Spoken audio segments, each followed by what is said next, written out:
देखिए एक बार वापस आपको समझा देता हूं। 6th पैराग्राफ, जो लास्ट वीडियो में हमने 5th पैराग्राफ कंप्लीट किया था, जिसमें एल्फ पैट्रिक की होमवर्क करने में हेल्प शुरू करता है, उसी में नेक्स्ट मैथ्स का टॉपिक आता है। मैथ्स का होमवर्क उसको करना होता है। Patrick was out of luck. Patrick maths में बहुत ही कमजोर होता है। What are time tables the elf said.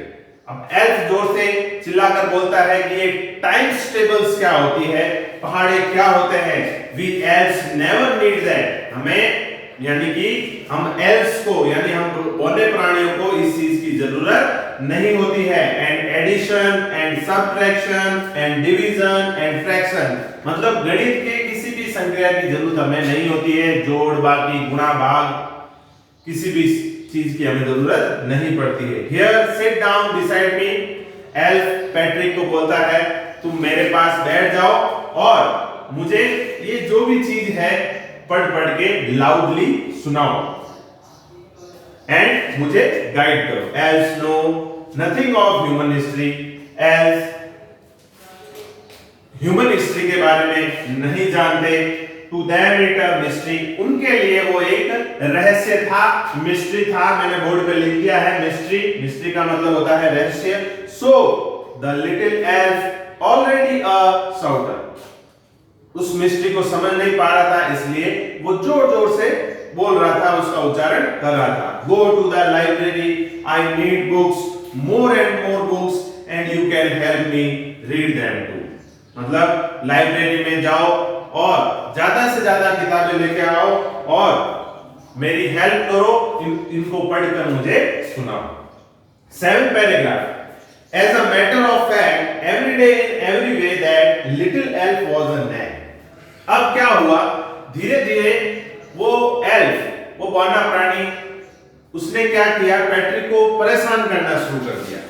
उसको बोलता रहा कि लाइब्रेरी जाओ, किताबें लेके आओ, ये काम करो, वो काम करो, तो उसको पूरी तरीके से उसने बिजी कर दिया।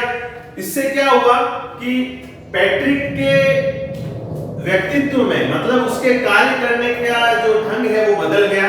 वो धीरे धीरे हार्ड वर्क करना उसने ऑटोमेटिकली सीख लिया। मतलब उस एल्फ ने उसको काम बता कर उसको हार्ड वर्क करना सिखा दिया। अब वो रात भर काम करता। He was staying up night, रात जाकर अपना काम करता और उसको थकान भी नहीं होती। क्यों? क्योंकि उसका मन लगने लगा था, ठीक है। और सुबह उठकर जब स्कूल जाता तो आंखें सूजी हुई होती उसकी। 8th पैरा देखिए, finally the last day of school. अब ऐसे करते करते स्कूल का लास्ट डे आ गया था। Around and the elf was free to go. अब एल्फ के जाने का वक्त आ गया था।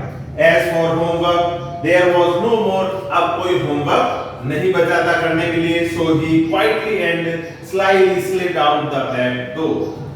अब एल्फ ने क्या किया, चुपचाप चोरी छिपे वो घर के पिछले दरवाजे से बाहर निकल गया। 9th paragraph. Patrick got his years.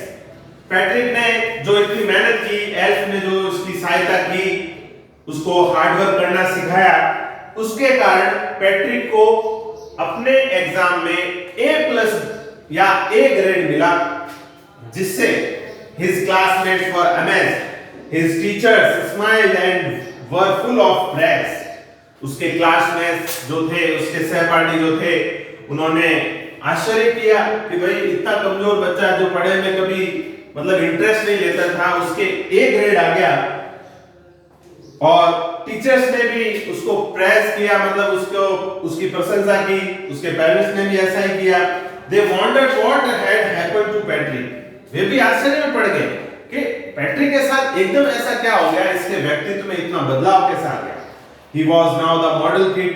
अब वो दूसरे बच्चों के लिए, जो बच्चे पढ़ाई में इंटरेस्ट नहीं लेते थे, उन बच्चों के लिए आदर्श बन गया। Cleaned his room, did his chores, was cheerful, never rude, like he had developed a whole new attitude. अब उसके अंदर नए व्यक्तित्व का विकास हो रहा था। वो अपना काम स्वयं करने लगा, ठीक है, अपना रूम साफ करने लगा। कभी भी वो रूड नहीं होता, कभी भी असभ्यता के साथ किसी के साथ बात नहीं करता, बहुत अच्छे ढंग से बात करता। अब वो हार्ड वर्क करने लगा था, वो अपना काम खुद करने लगा था। किसकी वजह से? उस एल्फ की वजह से, उस बौने प्राणी की वजह से। लास्ट पैरा देखिए, you see in the end Patrick still thought he had made that tiny man do all his homework. आपने देखा कि उसने सोचा, पैट्रिक ने, कि उस एल्फ को मैंने बनाया और उसने मेरी होमवर्क करने में हेल्प की। But I will share a secret with you. मैं आपके साथ एक सीक्रेट शेयर करना चाहता हूं, just between you and me, जो आप और मेरे बीच में रहेगा। इट वॉजंट द एल्फ, वो एल्फ नहीं था, पैट्रिक ने। Patrick had done it himself, Patrick ने अपना काम स्वयं किया था। एल्फ तो एक जरिया था उसको हार्ड वर्क करवाने का, बाकी सारा काम किसने किया था?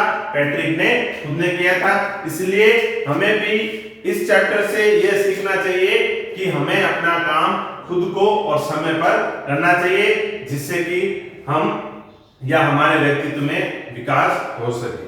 ठीक है, ये कुछ वर्ड मीनिंग्स है जो मैंने बोर्ड पे लिखी है, इसको आप नोट कर लें।